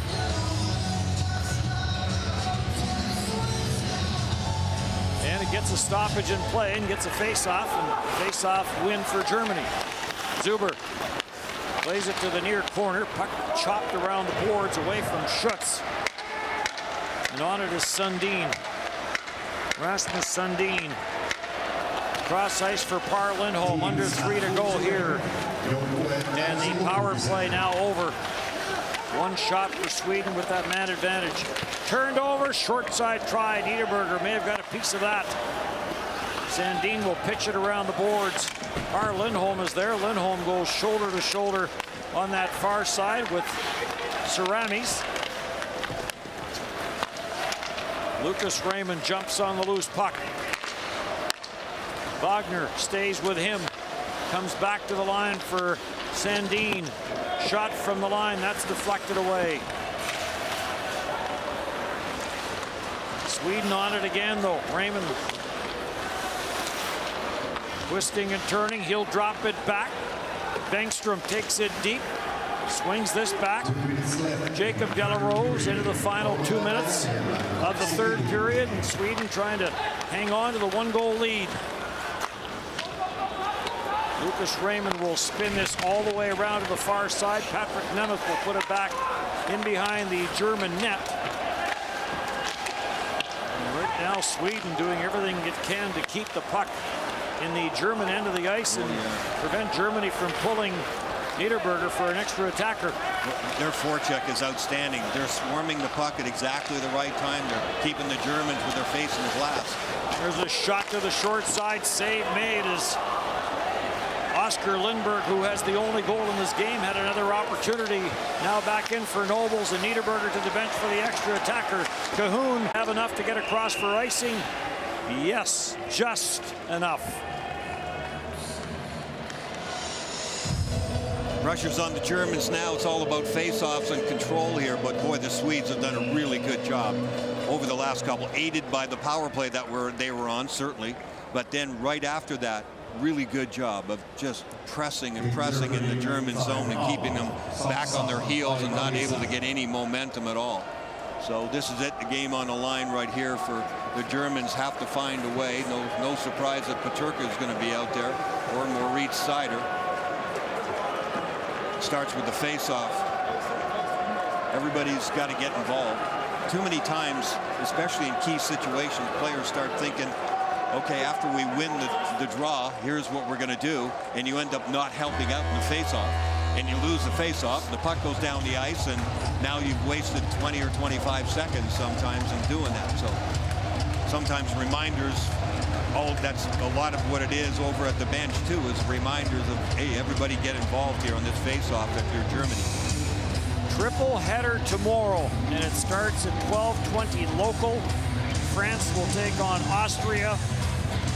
At 4 o'clock, Hungary will take on Denmark. And then the last game tomorrow night will be Germany against Finland. 3 more games on Sunday.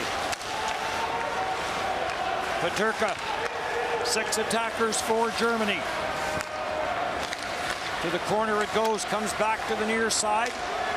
Dominic Cahoon plays it back for J.J. Peterka for Seider. Seider will go across ice looking for that return pass. Marcel Nobles plays it back for Peterka, back for Seider, back for Nobles. Tees it up and rips it. Johansson reads that one all the way, comes across and makes the save. Yeah, there's not much sense in holding the puck off to the side if you're Germany. You might as well just keep it moving. A little bit of over stick handling by Cahoon there for a while, and then he decided to pull a trigger, but look where he is. When you're outside the dot by that much here on this ice surface, you're not going to get much on it there, especially when there's no screen. The guys in front are going to have to get in the goaltender's face. That's a pretty easy save. And this time in the hockey game, Germany's got to do better. Face-off win, so that's job number 1. Seider trying to hold it in and can't. Good job there by Nico Sturm to prevent Par Lindholm from taking a shot at that empty net. Marcel Nobles for Moritz Seider, and time running out on Germany. On for Peterka. Nice move to get away from Everberg. Peterka has to take this to the net. Off his stick, gets a second chance. It's deflected, and Sweden will escape with a 1-0 victory over Germany. A goal early in period number 3 on a deflection from Oscar Lindberg. And a game 1 shutout for Lars Johansson. Yeah, 1-0 hockey game. He didn't have a lot of shots, but he had his share, especially kind of spaced out. Sometimes that's even harder for a goaltender when there's a lot of time in between shots. But Johansson did an absolutely terrific job there and earned this shutout. The Germans, I think, were just a little bit too late to go to the offense, but they started to come on as the game went on when there was more desperation in their play. But a good win for the Swedish team, who did a nice job there. I thought Lindberg was one of their best players for sure. So they get the job done. Sweden still with a couple of positions to be filled. We'll see what they decide to do with that. We're going to have our player of the game presentations, and then we will have the Swedish national anthem, and that will wrap up day 1 here in Tampere on a busy opening weekend. We'll have 3 games tomorrow and 3 games on Sunday. So we will get our first look at Austria. We'll get our first look at France. We'll get our first look at Hungary, who qualified and get back into the main group. And they'll try and stay here. That's been a challenge for them in previous tournaments.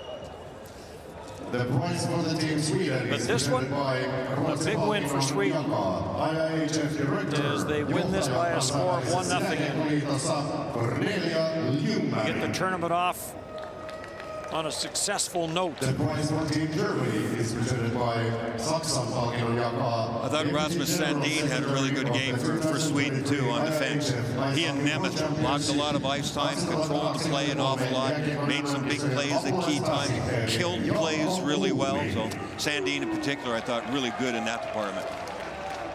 Best player of Team Germany, Saksan paras pelaaja, number 92, numero 92, Marcel Nobles. Marcel Nobles, the player of the game for Germany, had the last chance on that cross-ice pass that Johansson made the save on. Best player of Team Sweden, Ruotsin paras pelaaja, number 31, numero 31, Lars Johansson. Well-deserved player of the game, yeah, for Johansson. Anytime you get a shutout in a 1-0 hockey game, you got to be looking at your goaltender. That's well done. Tested in the first period when Germany outshot Sweden 9-4 in that opening 20 minutes and made a number of good saves.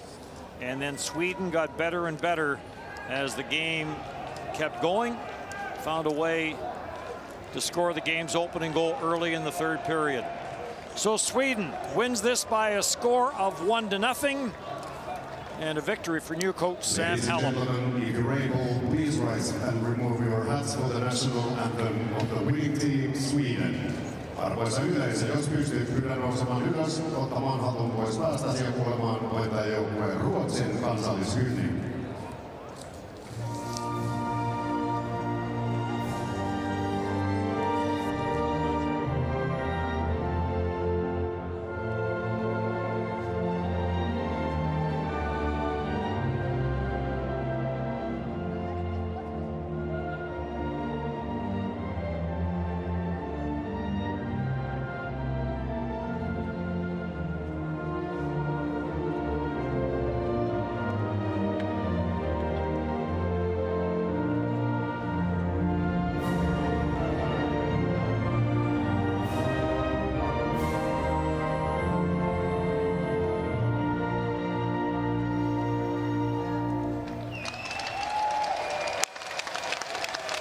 So day one complete. United States defeats Finland 4-1. Sweden with a 1-0 victory over Germany. Good night from Tampere. Here in Nokia Arena at 12:20 p.m. with the game Team France against Team Austria. Welcome. Vuoden 2023 IIHF jääkiekon MM-kisat jatkuvat huomenna Nokia Areenalla ottelulla Ranska-Itävalta kello 12:20. Tervetuloa.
Marcel, this was a 0-0 game through the majority of it. What made Sweden ultimately so hard to crack through? Yeah, good defense. It was really tough to score today. I think it was a really close game. Could have go either way.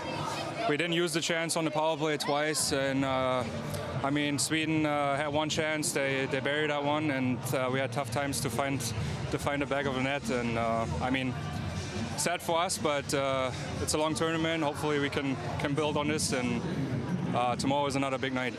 Well, you mentioned tomorrow night, you of course are playing the defending champion in Finland. What do you want to focus on ahead of that game? I think there's a lot of positive from today. We got to carry on to tomorrow. It's going to be really similar what we saw today. Really good defensive game that the Finn play. So we got to focus on ourselves, on our game, play really simple. It's going to be probably a sold-out night. So get the crowd out of the game and hopefully shoot the first goal. Thank you.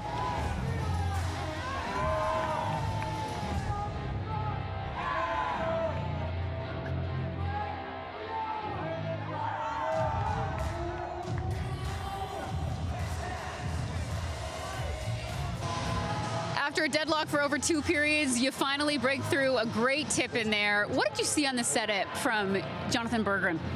Oh, it was a long power play, and I finally got a shot on net, and it kind of hit my stick and went in, so it was a good feeling.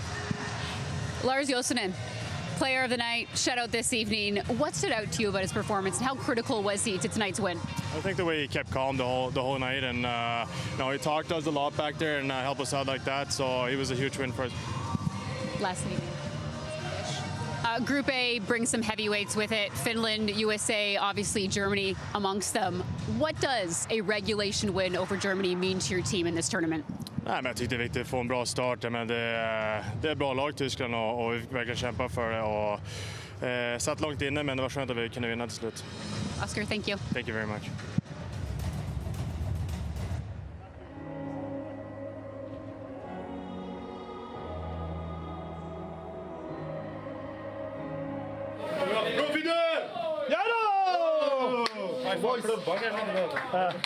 Lika ställa mig. Ja då!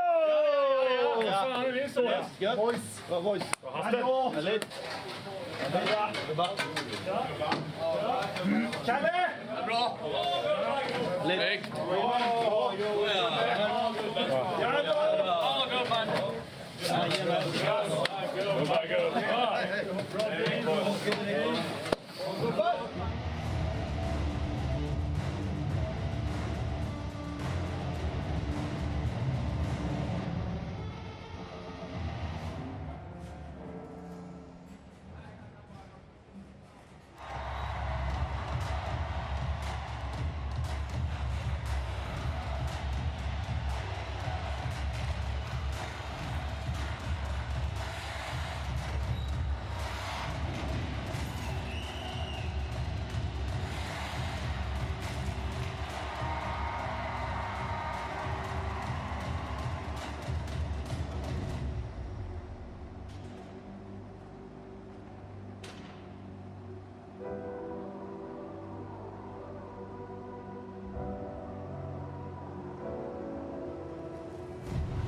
pay instantly for those early bird tickets and get